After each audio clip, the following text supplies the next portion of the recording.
926 পৃষ্ঠা সহিহ বুখারী হযরত আব্দুল্লাহ ইবনে মাসউদ থেকে হাদিসটি বর্ণিত। হযরত আব্দুল্লাহ ইবনে মাসউদ বলেন যে আমরা মুসাফা দুই হাত দিয়ে করি। কয় হাত দিয়ে মুসাফা করি ভাই? দুই হাত দিয়ে মুসাফা করি।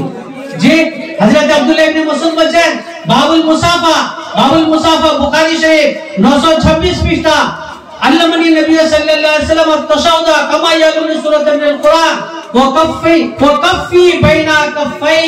আব্দুল্লাহ ইবনে মাসউদ বলেন যে আল্লাহ নবী আমাকে আতিয়া শিখালেন, তাশাহুদ শিখালেন, যেভাবে কোরআনের কারীমের সূরাটাকে শিখান।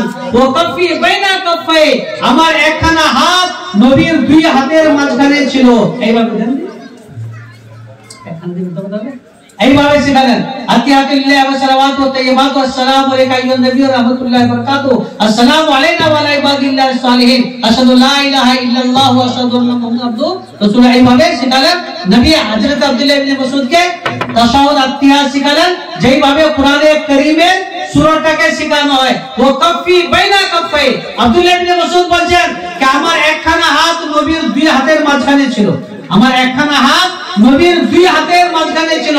তাহলে একখানা হাত দিয়ে মুসাফা করা আব্দুল্লাহ ইবনে মাসউদের তরিকা, একখানা হাত দিয়ে মুসাফা করা আব্দুল্লাহ ইবনে মাসউদের তরিকা, আর দুই হাত দিয়ে মুসাফা করা এটা হচ্ছে নবীর তরিকা। এটা হচ্ছে কার তরিকা? নবীর তরিকা। তাহলে নবীর তরিকা নেবেন না আব্দুল্লাহ ইবনে মাসউদের তরিকা নেবেন? বলেন কার তরিকাটা নেবেন? নবীর তরিকা নেবেন। এবং তাবরানীতে হাদিস আছে যে লাকিয়াল মুসলিম আল মুসলিম ওয়া সাফাহু ওয়া হারাকা ইয়াদাই তানাসারা যুনুবহু কামা ইয়াতানাসাদু রাকুশ শাজারা আও কামা ক্বালা আলাইহিস সালাতু ওয়াস তাসলিম।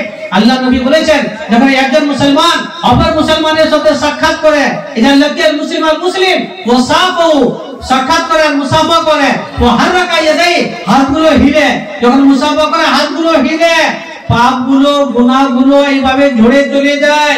যেরকম বৈশাখ মাসে বাতাসে গাছের পাতাগুলো ঝরে চলে যায়, যেরকম বাতাসে গাছের পাতাগুলো ঝরে চলে যায়, সব পাপগুলো ঝরে চলে যায়। যখন মুসলমানের সঙ্গে মুসাফা করে হাতে হাত মিলায়, তাহলে দুই হাত দিয়ে মুসাফা করলে দুই হাতের পাপগুলো ঝরবে, আর এক হাত দিয়ে মুসাফা করলে এক হাতের পাপগুলো ঝরবে, আর এক হাতের পাপগুলো থেকে যাবে। তাহলে দুই হাতের পাপ ঝরাতে চান না এক হাতের? বলেন দুই হাতে না, একটা হাতে পাপ করে একটা হাতে পাপ করে না, এখন নিশ্চিন্ত আছে? তাহলে দুই হাতে মুসাফা করলে দুই হাতের পাপগুলো ঝরে যাবে। যেন কোনো টাকা পয়সা লাগে না, জিএসটিও লাগে না।